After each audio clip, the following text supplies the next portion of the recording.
and the Cambridge Centre for the Study of Platonism, it's an immense honour to introduce two of the foremost intellectuals of our age. These thinkers, one a philosopher, the other a psychologist, are spiritual writers addressing the malaise of the soul in our culture. John Stuart Mill, in his magnificent essay on Coleridge, wrote of Bentham, Jeremy Bentham, who above all others men have been led to ask themselves in regard to any ancient or received opinion, is it true? And by Coleridge, what is the meaning? With Coleridge, in contrast to the utility of Bentham, the very fact that any doctrine had been believed by thoughtful men and received by whole nations and generations of mankind was part of the problem to be solved, was one of the phenomena to be accounted for. This, I think, is true of both Roger Scruton and Jordan Peterson. And I'd like to mention just a couple of points of convergence. One is an insistence on the importance of imagination as conversion to truth in opposition to a mere fantasy, and an opposition to ideology, as well as idolatry, especially the idolatrous ideology of the postmodern Foucault-derived consensus, and an urgent return to questions about truth, beauty, and goodness. And of course, part of this is linked to what both perceive as the perilous position of the modern university. They both argue that continuity of esteem needs to be regained in the humanities, and that the dominant strands of the humanities are leading to an impoverishment of the souls of students.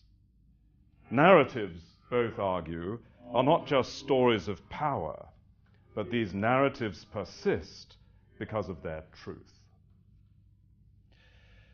So the importance for both Ralston College and indeed for the Cambridge Centre for the Study of Platonism of both of these thinkers is their insistence upon the relationship between mythos and logos, between story and reason, the insistence upon a hierarchy of values, and their vision of education as conversion to truth. This conversation will be moderated by the president of Ralston College, Stephen Blackwood. Thank you, Doug.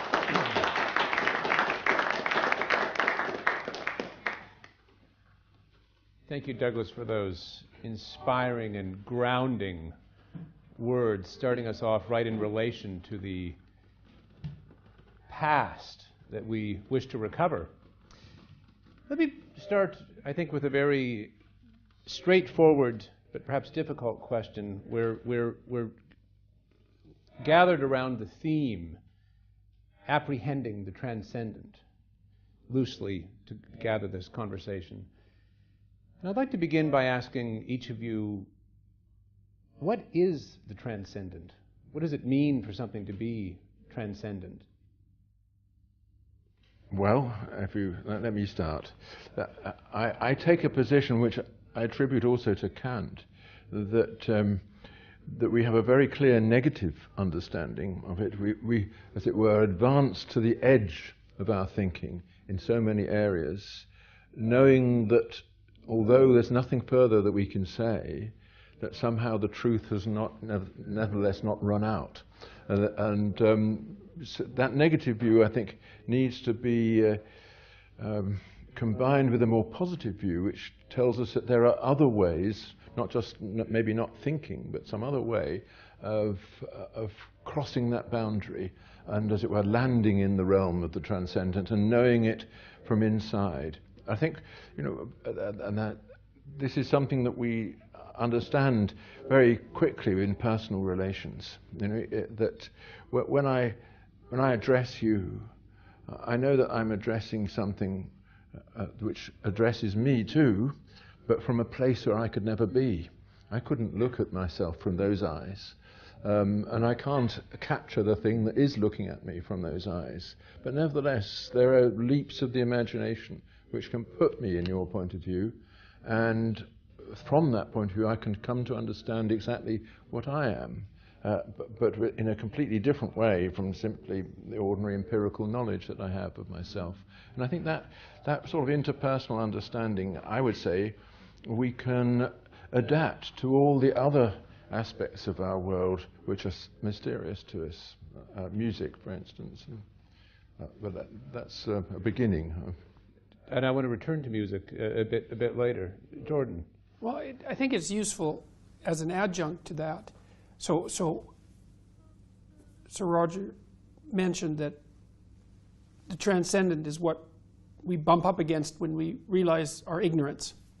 And so it's that which transcends our ignorance. And that in itself makes it an implacable fact, unless you believe that you have no ignorance, in which case there's no point in furthering a discussion with you. So the transcendent is the fact insofar as it's that which transcends our ignorance. But you can also think about it technically. So, and I think we know enough about how the brain works now, so that, not that we know much, so that useful things can be said about that. You tend to represent the world in the simplest manner that you possibly can that works for what you're doing. And so you don't actually see the world. You see sufficiently useful, low-resolution representations of the world. And if they work, then that's fine. There's no need to adjust them. And they're relatively easy to remember and to manipulate. But now and then you have a misapprehension about someone, let's say, and you have a conversation with them, and the conversation goes sideways. And what that means is that the thing that you thought you were conversing with is not the thing that you're conversing with. And that manifests itself in error. Right? So error is the place where the transcendent reveals itself. And what is actually revealing itself is the reality that's outside and underneath your perceptions. And so what you see in the world, in some sense, is a set of animated cartoons.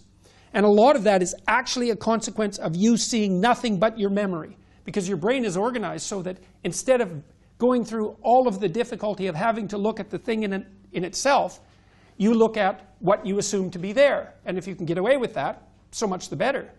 But the thing in itself is always much richer than your apprehension of it, which is partly why you make mistakes, but also partly why you can continue to garner wisdom in the world. There's always more there than meets the eye. And God only knows how much more there's there than meets the eye. And you can show this even in the religious sense to some degree, because you could say that there's an element to the transcendent that instills people with a sense of religious significance. You can do that by immediately, scientifically, by feeding people chemicals, for example, that disrupt the inhibition of perception by memory. And then that puts them in a place where the transcendent tends to reveal itself, sometimes in overwhelming force. So it's not some fiction that this exists. What's transcendent is more real than the reality that you perceive. Well, let's pick up on that, because the ancients and the medievals had a clear sense that it wasn't the world that was changing, it was we ourselves as we make an ascent towards deeper truths, higher forms of the beautiful, as we ourselves become more self-conscious. So it's not the world that's changing, but us. I wonder if you could say how you understand the nature of that ascent, that movement, and what brings it about.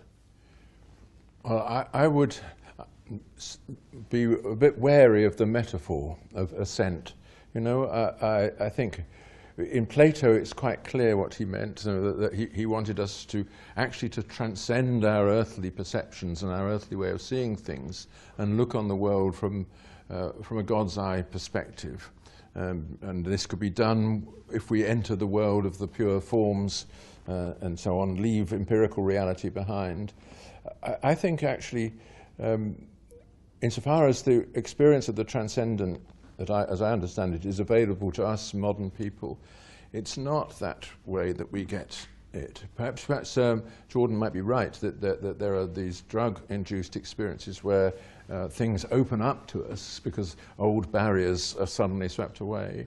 But in my own case, it is the concentration on the empirical reality which at a certain point flips from mere sensory understanding to a vision in that of its communicating something to me. And I think this is what literature and art and music do at their best. They redescribe reality so that it is actually communicating something to you. It's not just there as an inert object before you. And that sense of the transcendence is like discovering yourself in a mirror, seeing in the world as a whole that thing in you that you could never identify in words, you know, the subject which is looking at it. And it's not a mystery, but it's something that you can't then explain. And it's the difference between a good writer and a bad writer, of course, is that a good writer will describe something in such a way that the thing described has the soul of the reader in it. So that might be a distinction in part between the thing and the meaningful thing, right? And that's a very mysterious phenomenon. In fact, in some sense, the essence of phenomenon, because that means to shine forth. You know, as we're surrounded by empirical facts, they're everywhere. There's more of them than we can possibly count, but some of them do emerge and manifest themselves as that conjunction between the factual and the meaningful, and then that's what's gripping. And if you're fortunate, I mean, to me, that's also partly what leads us onward, and maybe in something approximating the ascent that you described, is that the set of facts manifests itself as implicitly meaningful, and that means in some sense that there is a call to you that isn't from within you. I mean, I don't know how else to put it exactly, because you walk into a bookstore and a book will reveal itself to you, you know, or you have a conversation and part of the conversation will trigger something in you. Or you're reading a scientific paper and much of it's dull, and then all of a sudden there's something that sparks outward that's like that's a portal into the transcendent. And that is a place where the fact and the meaning converge. And that's a phenomenon we don't understand very well. It has something to do with its convergence with the narrative that drives us, whatever that happens to be. Yeah, I think that's a good way of putting it. Actually, it connects with the general problem of what the humanities are in the university. I've always assumed that in some way or another, if you're teaching literature or musicology or history of art or anything, you are opening young people to those moments when the world ceases to be a mere accumulation of facts and, as it were, addresses you. That requires literary criticism. It requires opening yourself to experience in a way that it requires a serious education of a special kind. And I think that if we thought of the humanities as directed towards that, we can see why they might be one way to fill the moral void that grows so easily in people's lives. So Jung had this idea, which I really love. It's a very sophisticated idea. It's his idea of how the self, first of all. So the self, for Jung, Christ was a symbol of the self. So the logos was a symbol of the self. So that's sort of, what would you say? It's the divine essence of humanity. And the image of that is a symbol of the self. And for Jung, the self was the totality of the individual across time and space. So it's whatever you are as a transcendent object. That's a good way of thinking about it.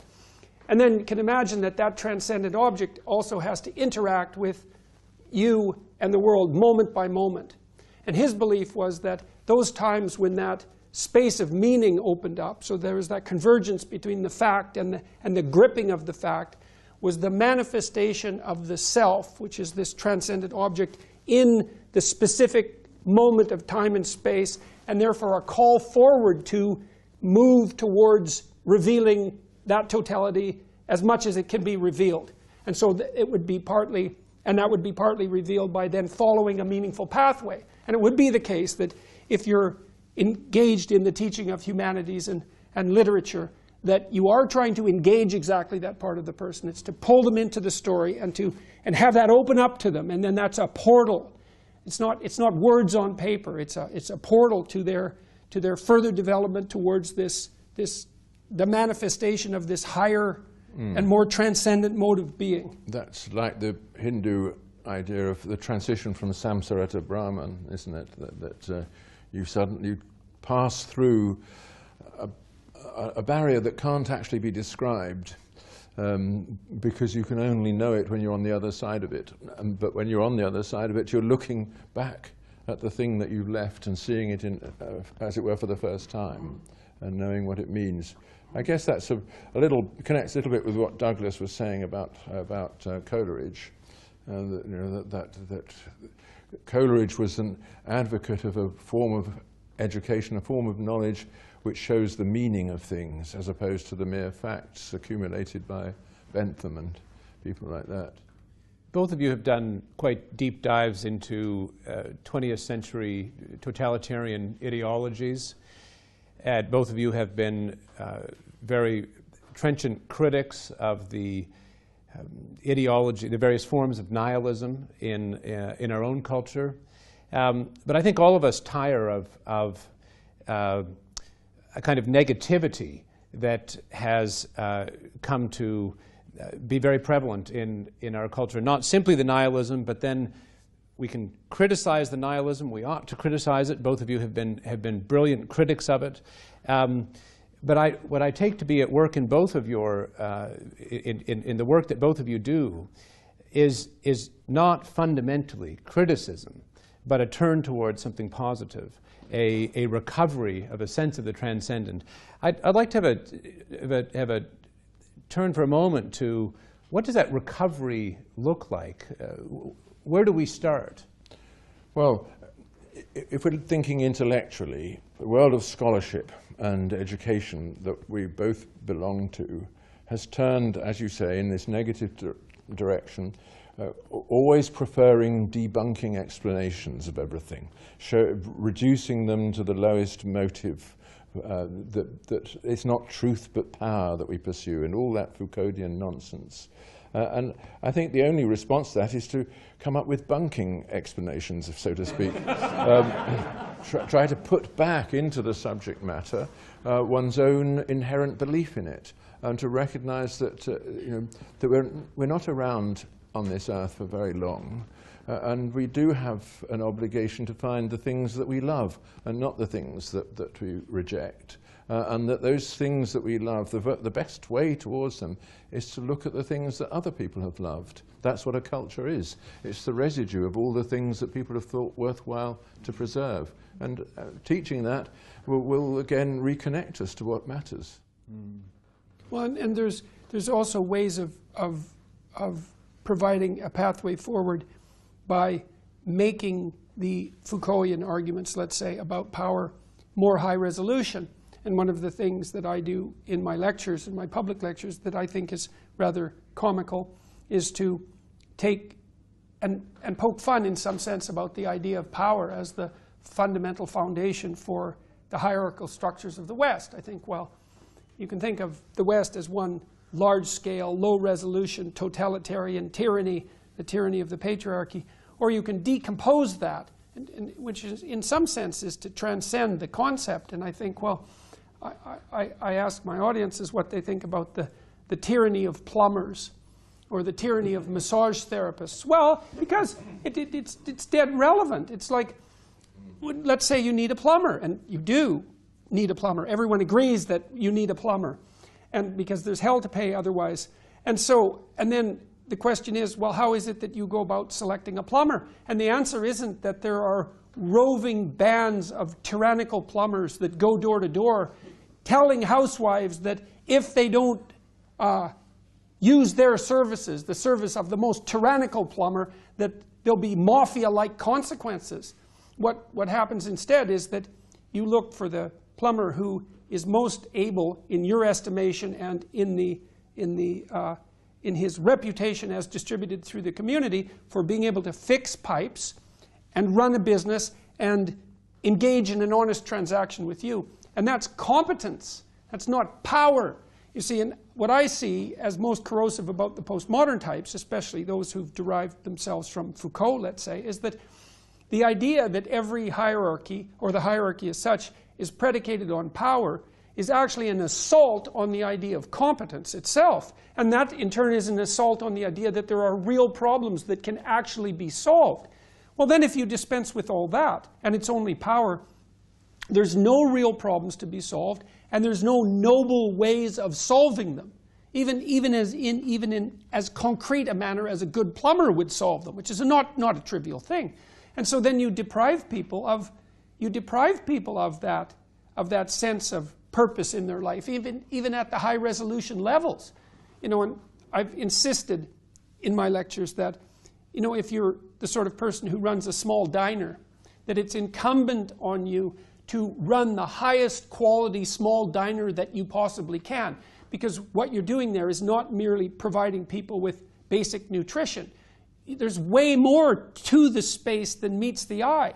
And your noble, what would you say, acceptance of your limited responsibility is also simultaneously a way to transcend that. And that can be a place where the neighborhood meets. That can be a place where tired people revivify themselves before they go off to do their difficult work. That can be a place where you can mentor your employees and help them develop their life. Like it's an unbelievably rich microcosm.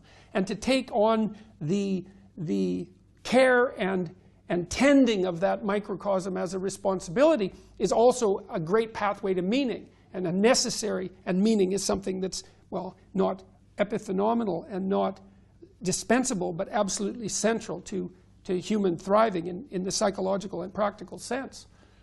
Yeah, but we do have to try and understand why it is that there is such a charm in the Foucauldian position. Why is it that people want to believe that all the best things, what we think of the best things in human relations, are simply disguised forms of manipulation? You know, that the whole feminist view of the relation between men and women, for instance, which is founded on this deep myth that men are exercise power as a gender, to use the fashionable word, over women, and that all study of this is just a way of revealing that power and the capillaries through which it flows. You know, I think there's a will to believe this, and why is one of the big questions that I think we have to try to understand. Is it that when people lose some kind of transcendental religious faith, that they are automatically fall into this great pit of resentment of the Nietzschean kind, to try and find the oppressor in every relationship? Or are there truths that they're exploring as well? Are there forms of power or forms of human relation that look like power from one aspect, but are perhaps also look like tenderness and dependence from another aspect, and that they've just are emphasizing one half of it or something like that? I think there are real questions as to how it is that our culture has got into this position. Yeah, well, that's the question below the claim of power. And so, I mean, I've thought about that to some degree, and here's three possibilities. I mean, one is the accusation that all there is power is the justification for use of power. Of course. So that's handy if that's what you want to use. So then there's another problem, and that goes along with the failure, the willful failure to distinguish competence from tyranny and power, let's say, because we might think of power as unearned authority, something like that, because we need a definition of power. And I think that there's a resentment at work there that's very, very deep. I think it's deep in the biblical sense, which is that there is a proclivity for those who do not manifest what they could manifest in the world and thereby fail to watch the success of those who do manifest what they could manifest in the world and succeed, and become embittered by that, tremendously embittered, and then to label that as power and then to attempt to destroy it, because it's simpler to do that than to do the radical internal retooling that would be required to set things straight internally. I'm sure that's right. That's one explanation of why people are always tempted by the zero-sum vision of relations. His benefit is my cost, sort of thing. Right. Yeah. Oh, I wanted to pick up on that. The very widespread view that things are zero-sum, which is, of course, the language of power. What's the antidote to that? How does one overturn the ideology of power? How does one transcend that with a non-zero sum truth or approach to life? Well, I personally would say that the first thing to recognize is that there are positive sum games. You know, that's what the real theory of the market tells us, that there are whole realms of human transactions where both parties gain from their shared engagement. Though that won't drive away the real source of this difficulty, it has something to do with what Jordan was referring to, you know, that people's resentment at the success of others when they cannot match it, or cannot easily match it, or will not match it, which is even worse. Yes, exactly, and because of the labour of reconceiving your own position in such that you actually have to do something about it. You know, that there's something lazy about the zero-sum vision, but it's not a vision that successful people have. You know, it's not a vision that they have at any level of reality, and you can actually combat that to some degree by making it high resolution again, by making examples. It's like, because very few people actually believe, once they observe, that all the relationships they've had with other people have been zero-sum. Now, you might get some very disadvantaged people, and these people do exist, who've been taken advantage by virtually everyone they've ever encountered in their whole life. Like, that does happen. But most of the time, all you have to do is remind people. It's like, well, think of someone that you loved. Even briefly, think of a friend that you've had. It's like, well, you successfully negotiated with that friend to do things together, because otherwise it's not a friendship. And it has to be successful negotiation, which means your friend has to be happy with what you were doing, and you have to be happy. And then wasn't it the case that you were both happier doing that than either of you would have been doing something else alone? And isn't that evidence in your own action and your life for the existence of non-zero-sum games?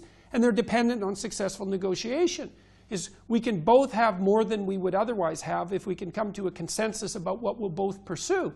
And it's very few people, when you make it personal like that, and high resolution again, it's very few people who are willing to pursue their ideology of a zero-sum reality so far down that they'll actually use that to characterize their most intimate relationships. Now, I would say that someone who does that by temperament is literally psychopathic, because the psychopathic view of the world is absolutely that it's a zero-sum game. Yes, I think that's right. But of course, we have a whole body of literature about sexuality which is trying to establish that sexuality is the exercise of power of one person over another. You get it already in Sartre's Being and Nothingness, where it's almost by logic that serious sexual desire for him ends up as sadomasochism, because you cannot extract from the other that gift of his freedom, which is what you're looking for, because his freedom is his and not to be obtained by you. And therefore you can only do this by sort of tearing at his flesh, getting him to confess in the extremes of agony that he can't do it. You know, this kind of thing, you know, that's a very perverted vision of what sexual relations are, but you get that image used by Simone de Beauvoir and all kinds of feminists to essentially to delegitimize the idea that there is such a thing as love for the other sex. Well, I think it also masks a more fundamental problem that's really a biological problem. Like, it's a misapprehension of a genuine problem. But part of what sex does is temporarily subordinate the individual to nature and the species. And so there is a domination there. You know, and if a woman decides to have a child, then she is going to undergo a series of extraordinarily radical transformations, and she's also going to end up in a situation where, in all likelihood, something else becomes fundamentally more important than her. And it might be voluntary subjugation, but there's a subjugation to nature. And that's built into the fabric of existence. And I think it's very easy not to want to grapple with that, because it's such a profound problem, and then to to make that a secondary consequence of something like unbalanced power relationships between the genders. But of course, our traditional religion offers you salves for this, the rite of passage, you know, which joins man to woman, the rite of passage which makes birth an experience of the whole community, and death likewise. You know, the sense also that in these great events, one is occupying a position in a moral space that has been occupied by generations before one, and so on. This normalizing of these huge transitions, I think, is something that we've always depended upon religion to provide. It's the sacralizing of it. Yes, and having taken that away or ignored it or tried to live without without the idea of a sacrament, and we're actually at a loss when these great transitions occur. Well, and it is because it is the case, in fact, that to engage in the integration of sexuality with your individual life is a series of sacrifices. So, for example, if you get married, that's a sacrifice because it's a sacrifice of all other people. And so it's a sacrifice of that possibility. And then to have a child is the sacrifice of all the things that you could have done otherwise than having that child. And but as you pointed out, to make that part of a broader tradition, to say that, well, that is a sacrifice and there is a loss that goes along with that, but what you gain as a consequence is of immeasurable significance in contrast to the loss. And one of the things that's really struck me in this lecture tour that I've been doing, so I've been in about 100 cities, and one of the things that I've been talking to people about is meaning. And I suppose it's meaning in relationship to the transcendent and the necessity of meaning as an antidote to suffering and to malevolence. And the hypothesis is something like, well, meaning is to be found in responsibility. And this is it's a revelation to people because they haven't conceptualized it that way before. It's like meaning isn't it isn't happiness, and it isn't self-esteem, and it isn't momentary pleasure. It isn't any of that. It's the bearing of a sacrificial burden, and that actually works to enrich and ennoble your life in ways that make the tragic element of it tolerable, and to keep you from bitterness.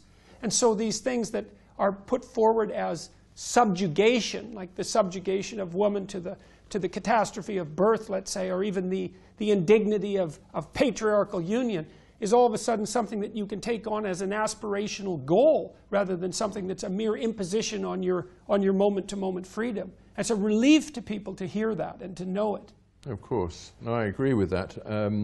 But there is also the sense that in the world in which we live, where obviously people have been detached to a great extent from any continuous religious tradition, there still is a sense of loss, isn't there? People they know that they're missing something, but don't know quite how to identify it, and that's one reason for them thinking that it's been taken away, something's been stolen from them, and they look around at the people who are at ease in the world and successful and seem to be on good terms with themselves, and think of them as the ones who've done the stealing, and that is a dangerous attitude, and I think surely that is part of what erupts in all these strange academic disciplines like gender studies, which simply have as their goal the undermining of the existing order without anything positive to put in its place. And I don't know what those academic studies recruit people all the time from this fund of isolation, this fund this sense of loss without an ability to identify the thing that's been lost. That's the cult-like element of them, because they do, I would say, to some degree, prey on people whose interpersonal relationships have been irreparably damaged. Right. So I have a hypothesis about the feminist end of the postmodern radical leftist movement. So, and this isn't something I've talked about much in public, but here goes. This should get me in lots of trouble.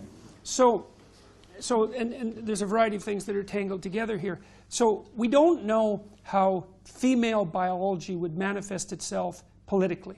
Male biology does. Female biology is going to. And that's because female political activity on the largest possible scale is a relatively new phenomenon. And it isn't obviously the case that men women's views of the world are going to dovetail precisely. So here's a hypothesis. You tell me what you think about this.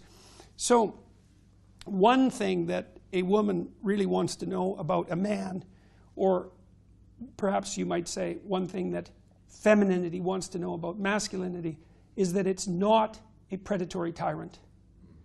Okay, so, and here's why. I mean, first of all, there's fragility in feminine sexuality to a greater degree than there is in male sexuality, because women bear a higher price for sexual misadventure, let's say, and are perhaps more prone to exploitation by force. But more than that, part of being a woman is having the possibility of bringing something extraordinarily fragile and vulnerable and valuable into the world. And the first concern might be, are you a predator? Fundamentally, are you a predator? And so what I see happening in the feminist disciplines like gender studies is the politicization of that accusation. And the accusation is, prove to me that you're not a predator. Like in the fundamental element of your masculinity, not only historically but now, because the cost of you being a predator is too high. Now, I feel that that's an inappropriate. I think that's what's driving the demolition of the idea of presumption of innocence, for example. We'll start with presumption of guilt and you'll be proved to me that you're innocent. And I think the problem with that isn't that there are no predatory men, because there are plenty of predatory men. The problem is that the courageous way to deal with the problem of the predator is to offer a hand in courageous trust and to invite forward a partner from the monster. That's the mythological manner in which this is supposed to be undertaken. The courageous, a courageous part of the woman's journey, let's say, is to face the monstrosity of a man and to invite out of that something more noble to emerge. And there's courage in that and genuine risk. And I think that that's foregone in the accusation process. And then the other element of that seems to me to be that, well, if you are a predator and you're irredeemable in your predatory nature, then the best thing to do is to render you harmless. And if we're going to obscure the relationship between competence and power and assume that all of your striving upward is merely a manifestation of power, then what we'll do is weaken you as much as possible so that harmlessness can replace virtue. And I see all of that driving these resentful disciplines in their ideology. So the aim is the emasculation of the man. Yeah, that's the evil queen. Yeah. Yeah, because we have the evil king, right? That's the tyrannical patriarchy. Well, the evil queen is lurking somewhere. Yes. So. The problem is, a lot of this is true, but our society does not seem to have the capacity to put that to one side and celebrate the normal. The fact that most men and most women are not like that, and that there is a natural desire and need of the sexes to love each other, to be united, and to create children, and so on, and that the old stability that was built upon this has gone. So I mean and nobody in the intellectual world wants to celebrate that. So I had this interview a month ago or so with a woman from GQ, and she was fully on board the predatory male train, let's say. And you know, when people like that interview me, they start talking about the patriarchy, and I say, well, I don't believe in the patriarchy. I don't buy that conceptual structure. What's so interesting, and this has happened more and more over the years as they've developed, is first of all, the person that I would be talking to had some idea that it was hypothetically possible to reject the idea of the patriarchy. But now, when I say I don't believe in it, that idea is meant with stunned disbelief. It's like, well, what do you mean you don't believe in the tyrannical patriarchy? Everyone knows that's true. And I think, well, so here's your hypothesis. So this is the hypothesis, is that throughout history, the fundamental relationship between man and woman is one of parasitism and exploitation. That's it. And that's the case, I guess, until 1960 and the publication of The Feminine Mystique or something like that. But that's the entire course of human history. And that when it seems to me that the appropriate story is that men and women labored mightily under their terrible constraints for uncounted centuries, cooperating together by and large to to build some modicum of security and freedom and stability so that they could raise children and have a somewhat harmonious and productive life.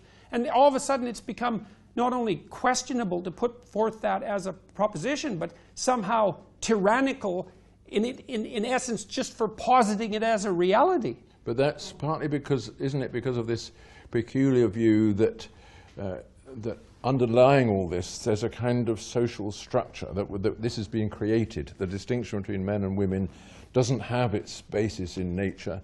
Its basis is in the institutions that we have created, and since we created them, we can change them. There's been a sort of a kind of almost hysterical invasion of everything by the idea of human choice. That if there is a structure to the relation between men and women, then we ought to be able to change it. And of course, it might mean that I have to change my sex in order to conform to the way things are, but that also has become a choice. Well, and is not the very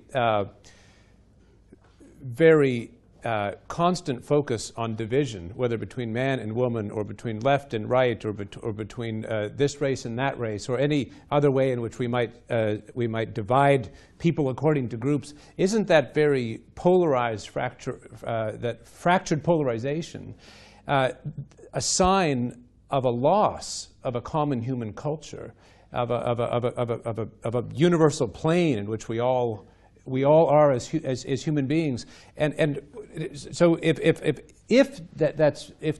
that is so, I suppose what I take to be so very urgent in our time, and I wonder, it might be difficult to find anyone who, at least when you go down to a high enough level of resolution, as you say, Jordan, would not think this is true, that we must recover that sense of ourselves as entities that participate in a universal and transcendent plane, that we have a common culture, that I see myself in the other, as you were saying earlier, Roger. And I'd like to have both of your thoughts on what strategies or means for that recovery. And perhaps we can focus particularly on the questions that we started with art, music. You've written extensively on architecture, of course, Roger, and you've thought long and hard about the humanities, Jordan. What is the character of recovery? How do we bring that about? Well, if I may begin, I think that there are, well, first of all, you have to identify those aspects of the human condition that move of their own accord towards reconciliation, you know, rather than conflict and division of the sort that you were referring to. And we are very familiar with them. It's not just that, just love, which of course is something which is a very complex thing and can't be just conjured from the skies. But there are other aspects of our condition that we can educate through. First of all, through studying examples, and then through imitation, and then through self-discipline. Obviously, forgiveness is one of these things, and the habit of putting yourself in another person's perspective, looking at yourself from outside, and wondering whether, you know, you are, as so seen, acceptable to yourself. All those, you know, of course, again, religion, the Christian religion at least, was built upon that kind of intellectual discipline, the discipline of seeing your neighbor as yourself, and seeing yourself, therefore, as a mere neighbor. I suspect that we have to revive those basic moral disciplines, not for the use of people who don't have the overarching faith, the belief in the transcendental judgment to which we will be all called, but who nevertheless have to be shown that we do live our lives as an object of judgment nevertheless. And here are some guides. You know, just read Anna Karenina, for example. I know it takes a long time for Facebook addicted youth to read Anna Karenina, but there's still hope, you know.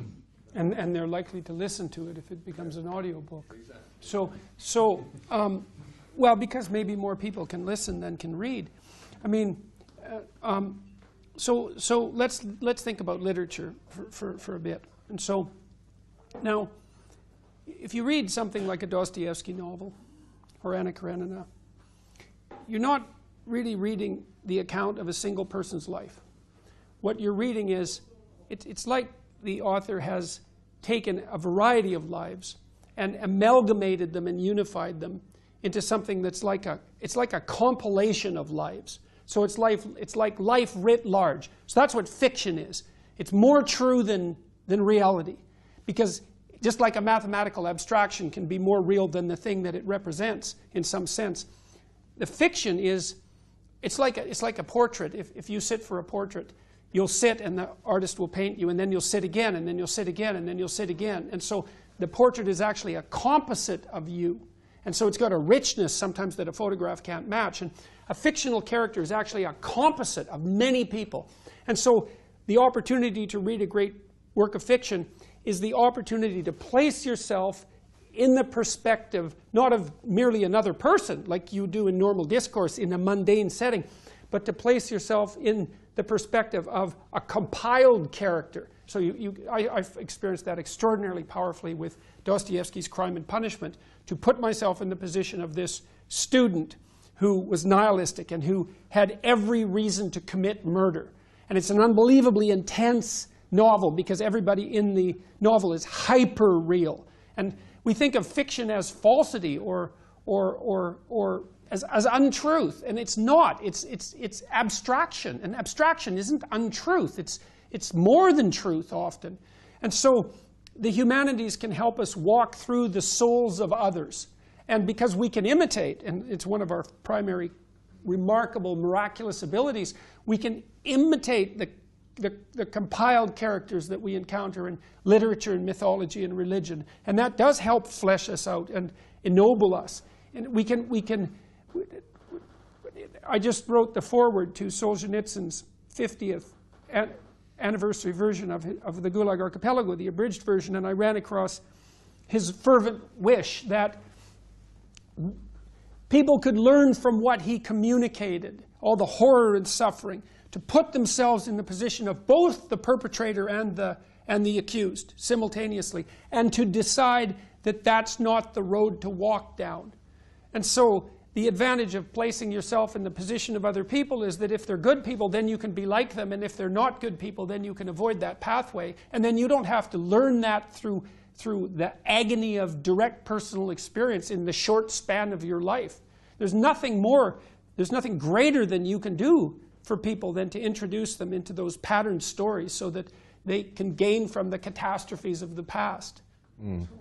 No, I agree with that. But of course, in fiction, one's also concerned to identify, if you're writing fiction, identify with a character in order to understand that character, because it's not as though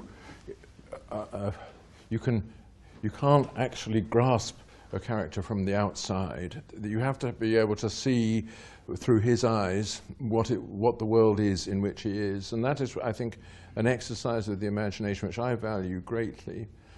And you don't necessarily come to a conclusion that therefore I don't want to be like that. It might be just enough to say, now I see that's a possible human being, and your knowledge of the possibilities is amplified, and your sense, your ability to position yourself in those possibilities also, I think. Right, so that's a matter of differentiation as well as direction. Yes. Now, and I think sometimes in my more dire moments that this opposition to cultural appropriation, right, so the idea that I'm not allowed anymore to imagine myself, say, fictionally as a woman or as a character from another ethnicity, or even to play the role, that role as an actor, I think that it's part of the assault on the idea of the individual and the non-zero-sum game, because it precludes the possibility that I can take on the role of another in an understanding manner and actually facilitate a dialogue. And that undermines the claim, I would say, that everything is only a secondary consequence of power. Because if I can actually bridge that gap well then I'm not isolated in my group or my ethnicity or whatever it is. I can become partly you, and we can communicate. And I would say because of that, literature and art is a great threat to ideology, especially of the group identity kind. And of course they're perfectly aware of that, which is why the radicals on that side of the equation are doing everything they can to I had a reporter from the New York Times who wrote a rather scurrilous piece about me. She had done a literature degree at Columbia, a bright woman, and she told me in all honesty and in apparent transparency that she had no idea, this is how deep this has become saturated into our culture, she had no idea until she had graduated from Columbia that there was any other way of reading a work of literature except through the postmodern lens. And the postmodern lens is, well, who are the groups that are being represented, and what power games are at play, and who benefits? And I mean, I don't know if, because she turned out to be quite a strange person, but so I have no idea if that was a ploy on her part, or whether that was like a naive, what would you call, confession. But it's increasingly the case that that is how literature is taught. In my home province of Ontario, the Elementary Teachers Federation of Ontario wants to start teaching literature from a postmodern critical perspective in elementary school, to demolish it. Well, there we are. I mean, I'm in favor of cultural appropriation. I mean, I'm a product of it. I appropriated the idea of the English gentleman, and I've tried and made myself be it. I know it's a failure because that's part of doing it well. But I've understood the world from the inside in another way. But I just wrote a book of stories which was just reviewed by somebody who says these stories make cultural appropriation into a virtue. So I felt good about that. But they begin with an inside view of the psyche of a terrorist, of an Arab terrorist who has a legacy of vengeance, and who is a failure, and whose loss I try to make real in the feelings of the reader as he reads it, and then the subsequent stories show the same kind of loss in completely different people. So I wanted to bring up that book of stories, actually, Souls in Twilight by Sir Roger Scruton. It's a series of 5 short stories, 5 I think, is it 5 short stories, each which are portraits of a character at a certain moment in time. I think it's safe to say, Roger, that they're all tragic stories in a sense. What I found so moving about those stories is that these are individuals in states of dislocation, anchorless, seeking depth, meaning, truth, stability, and yet in their confusion, in their darkness, willing against that very thing that they seek, or you might say violating or transgressing that sacred thing that they're longing for. That's not what's beautiful about the book. What's beautiful is that in the reading, the reader, her or himself, comes to a sense of what that longing is for positively, a sense of the stability of love, or of home, or of relationship.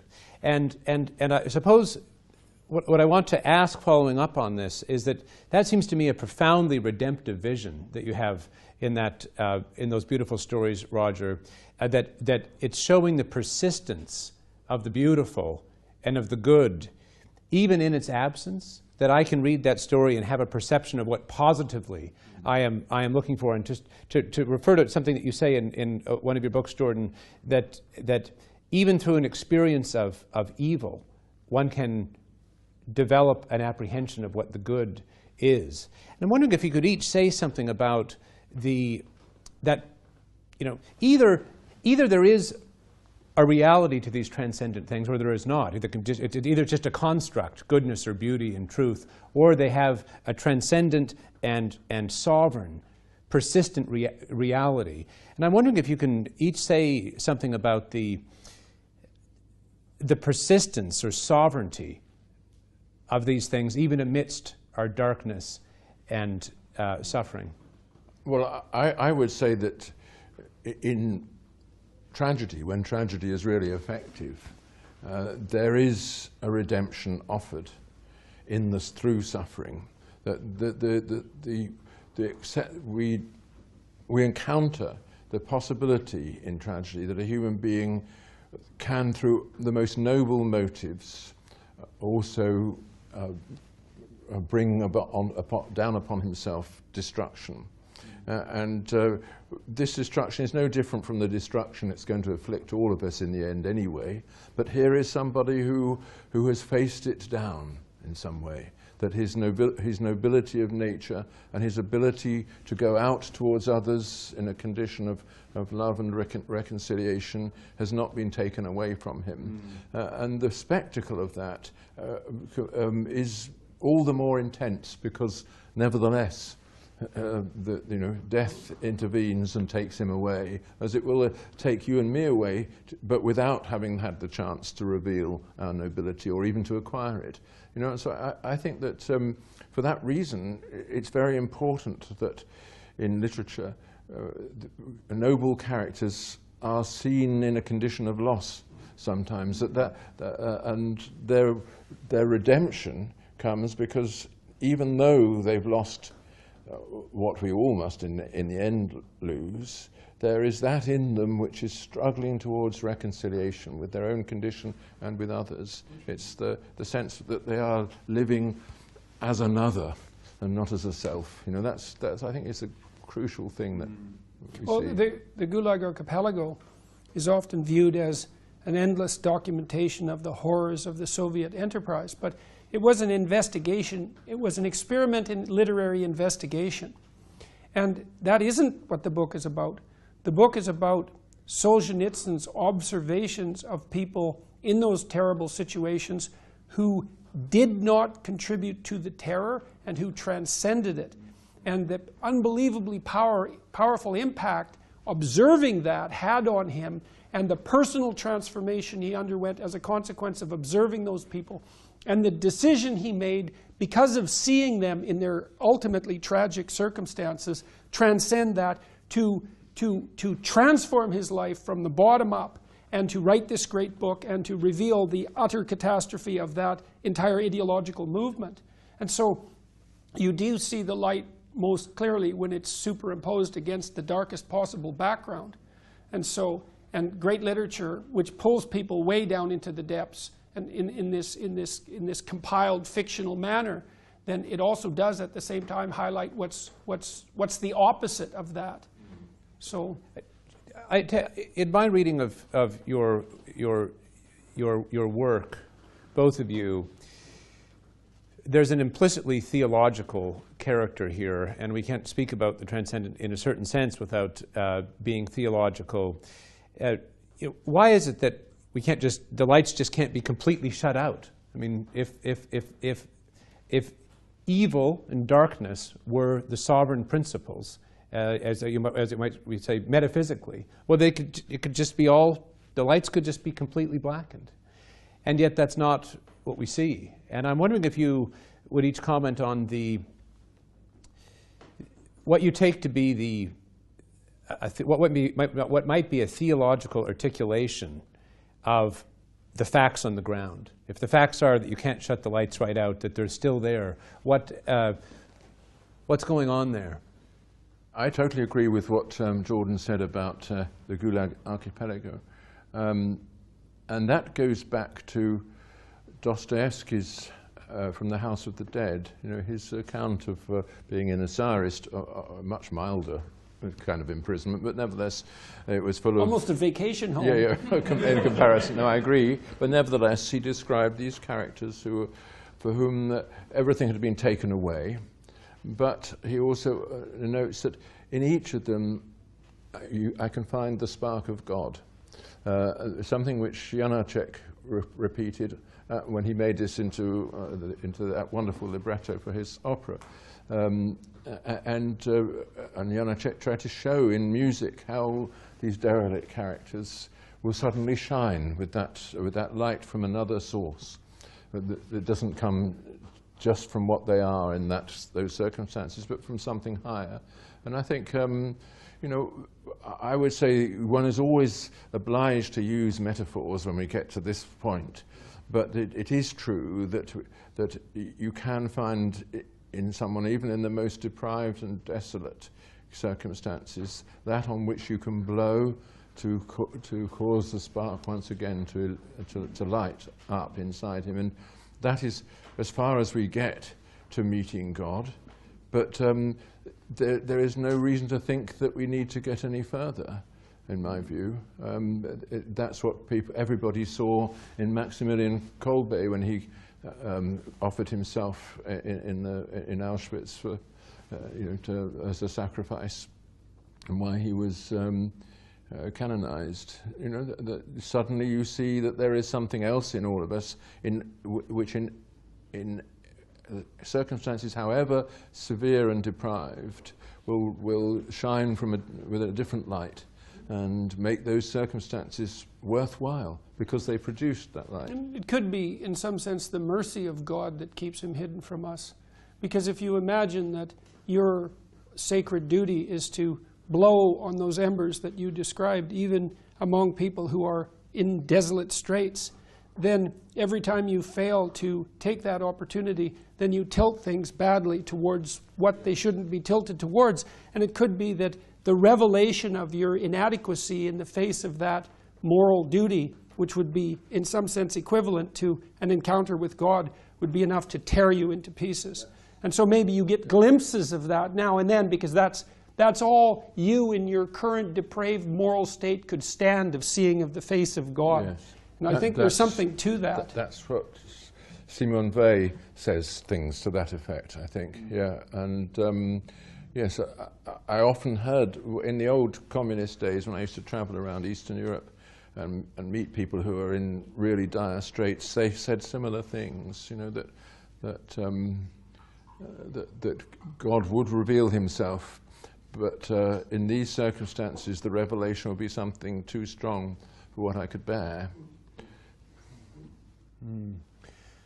It's a beautiful image you've given us, Roger, of blowing on the embers within, blowing on the embers of transcendence. I'd like to ask you both about the forms of culture and institutional life that produce that blowing on the embers in the individual. It seems to me both of you have a very deep sense of the dignity of the human individual, of the individual's connection to the transcendent, the grounding fact of our existence. What would be the forms of culture that we would say to be necessary or most inclined to foster in the individual, that blowing of the flame? I think the most accessible form for most people is music. And music, to me, is the most representational form of art, because I think that the world is made out of patterns.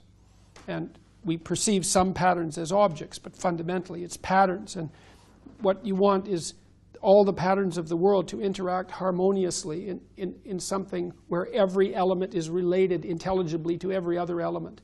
And I think that when your life is in harmony, then you can feel that. And when you're dancing to beautiful music, you're acting that out. It's the music is the music of the spheres, and you're participating in the patterning of your being in accordance with that structure, and that gives you an intimation of transcendence. And it's not criticizable. That's the thing that's so lovely about it, is even as our society has become more cynical and more self-destructive and more deconstructionist, the power of music has in fact grown, because it speaks to that eternal harmony and the reality of that eternal harmony in a way that mere intellect cannot deny.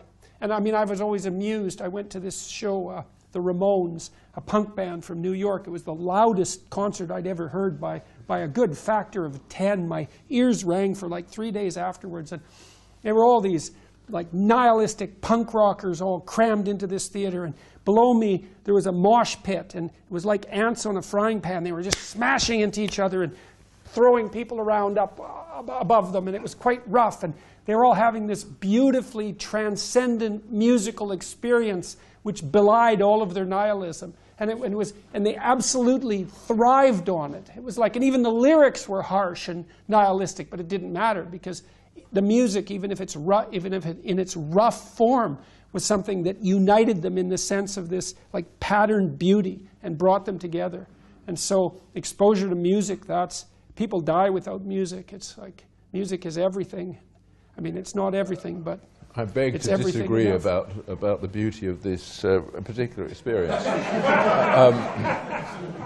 I think actually dancing is an extremely important phenomenon, partly because traditionally dancing was dancing with someone.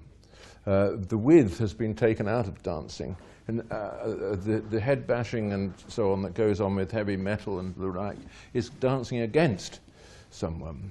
You know, the withness of the dances, I think, is something really, we see it in Scottish reels and things like that, where the whole community is dancing in an orderly way, recognizing that their need for law and order and taking pleasure in it. And I find that very near to a transcendent experience. I feel a kind of narcissism has crept into the dance through recent forms of dance music, but I mean that's my old geezer attitude. Or is it simply to say that that the principle itself is sovereign? If one thinks about the logic, for example, of Dante's Inferno, which has ever more degraded forms of knowing and loving, that the mechanism of the nature, you might say, the nature of the soul is the same at the top of paradise as it is at the bottom of Inferno, but it has these infinite gradations of wholeness. And so I don't think we have to say that the mosh pit is equivalent as a work of art to Beethoven or Palestrina or Janacek, but rather that perhaps what's going on in that is nonetheless a longing for the pattern and the recognition of the other that you say. But your original question was how do we coax people back into that into a life which is based on the recognition of the other rather than the gratification of the self, because that's essentially what we're talking about, I think, with today at least. And I would say teaching people how to help others. The role of the teacher is a very dignified one, but it is only so if the teacher actually thinks that he is helping the pupil to a body of knowledge that he has access to. And that sense of helping other people is a very rare thing, and it's made more rare by the welfare state and the ready availability of subsidies for a subsidized life without leaning on any particular person. You know, and I think relations of dependence are actually very positive if they're accepted on both sides. You know, and I think it's something that we don't teach. The Boy Scouts movement and all that, they used to teach young people these things, teach people how to go out and help those who needed them, and how to make those little day-to-day sacrifices. And eventually, through the process of imitation and imagination, a character grows based on that. And I feel that there isn't any obstacle to this. It's a very simple form of education. All of us can do it, and all of us who have children do it. I'm sure Jordan does it with his children the same as I with mine. Of course, you know, you're always disappointed. They always go away into their corner with their wretched little iPhones and so on. But nevertheless, some of it rubs off. And you know that in the long run, they will be capable not just of finding love, but also of offering forgiveness and working for reconciliation.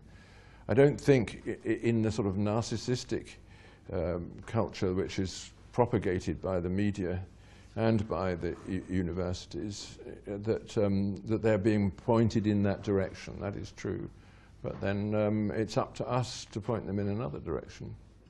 I think as an academic, we talked already about that place where the meaning and the fact are conjoined. And that's the proper place to lecture from. because people who lecture constantly make the presumption that they're there to deliver a set of facts, but there's an infinite set of facts, and so at the very least you have to select the facts, and there's a mechanism that selects the facts. And what you want to do as an academic is tell your students through direct discourse and also through action about something that you've encountered that you've fallen in love with, and to communicate the love that you have for that, the love for literature, and not to say, well, you should read this book, but to say, well, here's this book, and here's what it can open up for you, and this is how it does it, and this is what you'll gain from it. It's an inestimable gain, and there's some struggle in it, but there's something in it that's of unbelievable utility, and you have to believe that in order to communicate it. And then that opens one of those doors, you know, and maybe some students will step through that and think, well, maybe that sounds like something I need. I'm in this dire situation, and I need something. I need a life raft. I need something to buoy me upward. And it's going to take some effort, obviously, because nothing worthwhile comes without effort, to communicate that commitment you have to these phenomena that we already talked about, to beauty and to truth and to literature and to the classics in the humanities. It isn't enough to say what they are and to transmit them. It's to manifest yourself as a living part of that tradition, and to show yourself thereby as a model for living out as much as you can what that tradition represents, and to show that that's so much better than like a short-term pleasure-seeking nihilism, that they're not even in the same conceptual universe. And people are far more open to that. They know already. People know, especially when they're hurt, they know that happiness is fleeting and that suffering requires a sustaining meaning. Everyone who's lived knows that. And so to say, well, here's some balm for the suffering, and it's profound and deep, and here's what it's meant to me, and here's how you can incorporate it into your life. It's like people are absolutely starving for that, or dying of thirst for that. I mean, this connects with what you earlier said about the curriculum, that the old way of teaching the humanities was in that manner, as objects of love. This is what I have loved, what previous generations have loved too and handed on to me. Here, try it out, and you will love it too. Whereas the postmodern curriculum is a curriculum of hatred. It's directed against our cultural inheritance. One after another, the works are paraded before us, stripped naked and thrashed, you know, by revealing whatever ideology or power structure is being concealed within them. And that, of course, is not why they were written, and it's not how they should be understood. It's not why they survived and were Exactly. remembered either. But it's like, this is the best that the best of us could produce, Yeah. and it's nothing. But Yes. why should you bother doing anything well, exactly. then? And it means that students who go through that curriculum come out with a sense of the hopelessness of everything, and thus are successfully educated by postmodernist standards. Yes, yeah, I suppose that's right. Mm-hmm. But you know, there's no reason why one should accept this. All good things begin in small areas, because two or three people, you know, well, as Christ said, 2 or 3 are gathered in my name, you know, there am I with you. But the same is in all cultural activities. It's perhaps a friendship. Will start up a reading group, and out of that reading group there'll be others come in gradually. If it's founded on love of the thing that's being studied and offered, it will always triumph in the long run over this negativity. The problem is the negativity is subsidized. It's subsidized by universities who are paid for by governments, who are paid for by taxpayers and so on. And the answer is to take away those subsidies and deprive education completely of money, and it will be back with us again. That's my view. I suggested something like that in public in Canada not so long ago, to cut the budgets of the universities across the board by 25% and let them sort themselves out. But the no subsidy idea at least forces those who provide education to do it purely on its merits. And the fact that these counterproductive disciplines, let's say, have been subsidized for so long has given them a power that's far far outstrips their credibility and their attractiveness. Right. Now, I wanted to point out, well, this chat may be seen by a few people online at some point, and draw attention to the fact that we're all wearing poppies, which of course is a symbol of respect and memory for an inheritance of our own past, for the suffering that has given us, or at least protected and given us, so much that we hold dear. I'd like to ask you both about memory and the inheritance of the past, and what it means to have a pedagogy, what it means to have a pedagogy of the transcendent in relation to our past.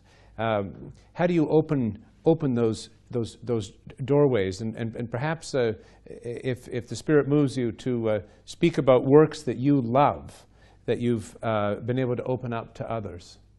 One of the reasons for remembering, in the way that we remember the armistice in the First World War, one of the reasons is gratitude. And gratitude is in short supply in our societies today, and it's the greatest gift that we can offer, in fact, to people who are dead, because what else can we do except to acknowledge what their sacrifice? So I think that gratitude is a fundamental part of memory.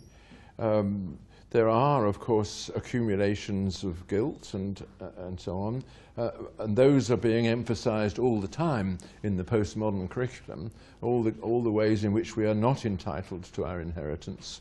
But I would think in the face of that we have to insist on the ways that we are entitled to that inheritance. If people have died for it, and for our sake, that is a fantastic title that we enjoy, and we should feel grateful to them for that. I mean, when it comes to actual works of art or whatever which have opened the sense of the depth of one's own inheritance, that I think is a very interesting question. There's so many of them, but just to mention only one, the Bach B minor Mass. To me, that's a door into the whole European inheritance, going back to the crucifixion. There it all is, encapsulated in music. Music, celebrating the universal claims of the Roman Catholic Church, but written by a Protestant. It's and offered as a gift, to mankind. And there it is. And such things so transcend any minor historical details. That one recognizes that is what the past really is for one, that great depth of inheritance that can't be enumerated but just enjoyed. Just to follow up before we turn to Jordan, Roger, at the beginning you talked about how a great literature, a great writing is writing in which the reader finds himself, finds herself.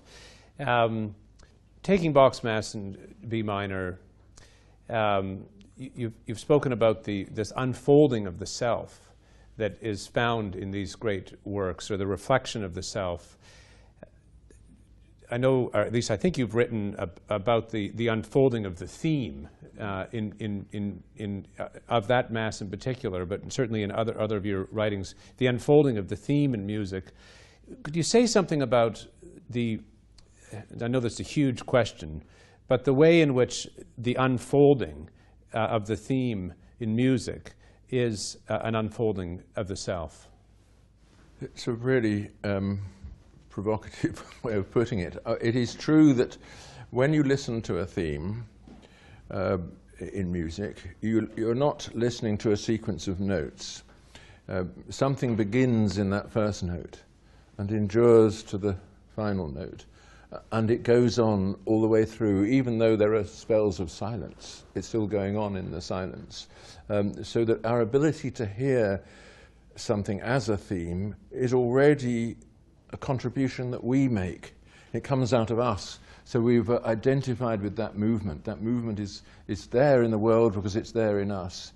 But in so many ways, all our inner life is interrupted and unfulfilled, and it's full of things that start up and then peter out.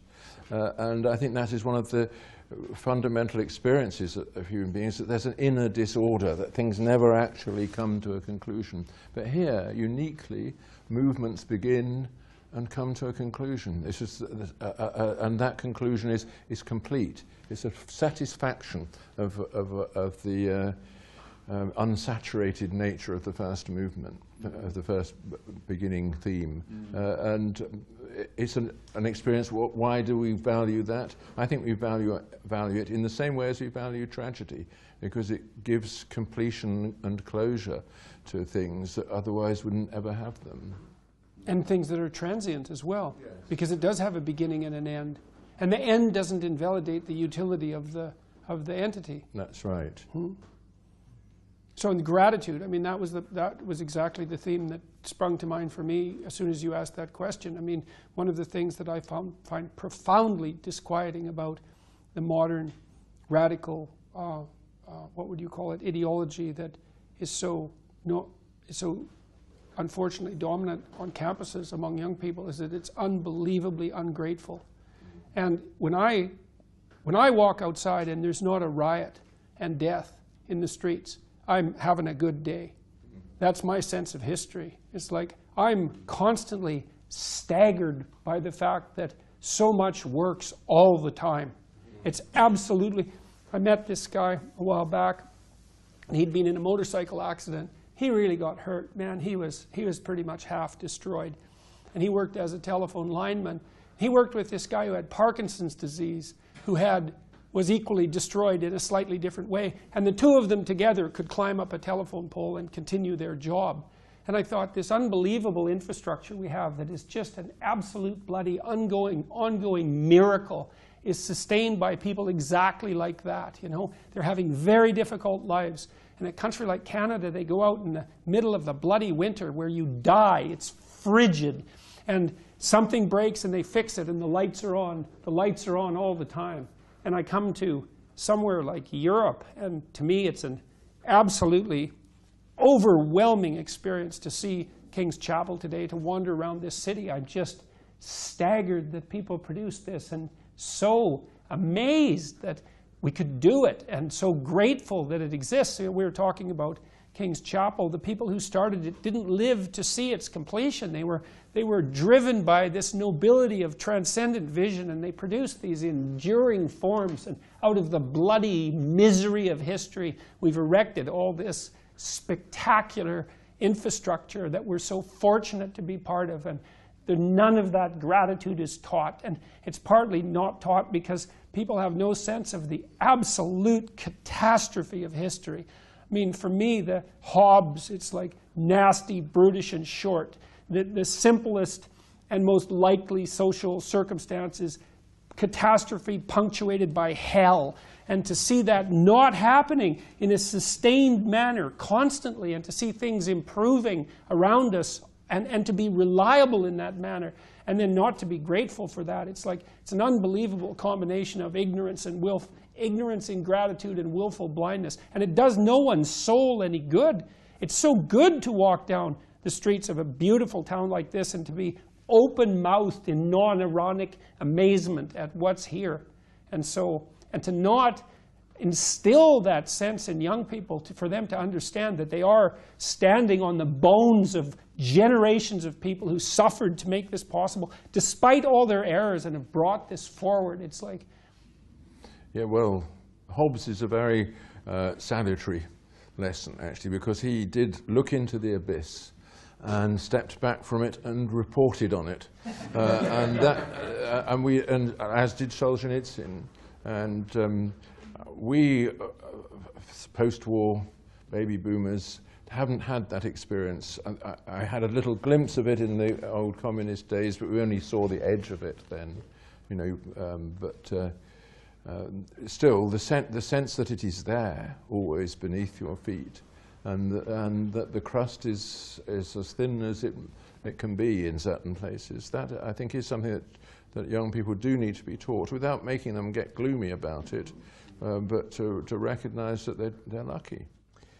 A last question before we open up for a few questions here. It seems to me that the backward looking that we've talked about, you had a wonderful phrase, wide-eyed, open-mouthed, non-ironic amazement, I think. You said walking around this transcendently beautiful town of Cambridge, which houses this august and ancient and beautiful institution. You mentioned, Jordan, as we were seeing the King's Chapel earlier today, that those who started the work knew they wouldn't be those who would finish, and those who finished knew they had inherited a work that they had not themselves begun. And so I suppose I want to ask, we've talked about the necessity to turn back with gratitude to the past, to our inherited past. But I want to talk also about the possibility of building and of creation. These chapels and buildings were built at some time. You yourself are a composer, both of you authors of books that many, many people have found depth and truth in. So I want to ask about the possibilities for renaissance, for rebuilding or building anew, new buildings, new forms of community, new forms of art, perhaps new buildings of old forms of architecture, new colleges and universities, new, more healthy and beautiful forms of courtship, new forms of flourishing arts and music. It seems to me so important that we not lose sight of the fact that precisely the abiding truth of the transcendent in us gives us hope to answer that call. Yeah, it must be the case that when describing our cultural inheritance, we're not just describing something that's gone. We must be describing something of which we are still a part, and which has to change as we are changing to accommodate us. All this was said by Eliot in Tradition and the Individual Talent, you know, that the artist must be constantly trying to say that new thing that he came into the world to say, but he can only say it if he adapts his style to the inheritance of the tradition, thereby transforming the tradition and transforming himself. And there is no formula for doing this, because a formula is precisely what destroys the creative act. But we have to assume that new things will come, and they will come through, as they always did in the past, through fasting and prayer, you know, and an occasional glass of wine, in my case. Jordan. Well, we could concentrate, I suppose, on building the future instead of criticizing the past. I mean, it's necessary to decompose to reconstruct, you know. Those acts can't be separated, but the decomposition is the prerequisite for the reconstruction. And you know, what I've been recommending to people is that they start on whatever scale they can start on, with whatever's in front of them, because they have more in front of them than they think. These circumscribed areas, these small places that people can call their own, even if it's only their room, you can start to do something creative and beautiful there. I mean, I've suggested to people that they start by putting their room in order, and that implies a purpose. It's like, well, your room is somewhere that you exist. It's a place that surrounds you, that tells you how to be. Put it in order, so at least it isn't screaming chaos at you in a soul-destroying manner. Make it pristine and orderly in a fashion that suits what you're aiming at. So have an aim. And then, this is perhaps a chapter in my next book, well, maybe you start by putting your room in order, and then you make it beautiful. And then you learn how to make something beautiful. And to make something beautiful is to make it worthwhile, and to participate in that transcendence. In that transcendence, maybe you need one, certainly, and for your future self, which is also others. You know, this idea that people are fed even of self-gratification, let's say, as an antidote to nihilism. Well, take your pleasure in the moment. It doesn't even work for you, because you're stuck with you tomorrow and you next week. And so even to treat yourself properly is to treat yourself as part of an ongoing community. But I would say, you start in the world, if you have some wisdom and some humility, by taking the potential that lies dormant in front of you and interacting with it in the logos-like manner, with truth and with love, and by transforming that potential into whatever you can create out of it that's good. And even if it won't be small if you do that. You can transform your whole household by transforming your room. You can transform your whole neighborhood by transforming your house. Like, these things spread very, very rapidly. And that is right there in front of you, you know. And people think they're impoverished now, that they don't have any opportunity. And the opportunity is hidden from them by their unwillingness to take the steps that are necessary to put what they could put in front of them in order, and to produce the beauty instead of the ugliness where they could do that. And I don't think there is anything more powerful than that. That works. I've had thousands of people tell me that it works, you know, personally, and they come and talk to me every day now on the street and say, my life was in terrible disorder. I had no vision. I wasn't abiding by the truth. My relationships were fragmented. I've decided to make something of myself, whatever that might be. I've decided to adopt more responsibility and to tell the truth, and things are incomparably better. And so that's there for everyone to take, and regardless of your circumstances. And I know that some people have what appear to be larger opportunities and more privilege in front of them, but that also makes their commensurate moral responsibility larger. So there's a certain balancing that's a natural consequence of that. So now, recognizing the nature of the finite, there's a train one of us needs to catch. We're going to have to draw this conversation to a close, but not before we've all had a chance to thank both of you for everything you do to fan the flames of the transcendent for your readers, for your listeners, for all of us. Thank you very much, both of you.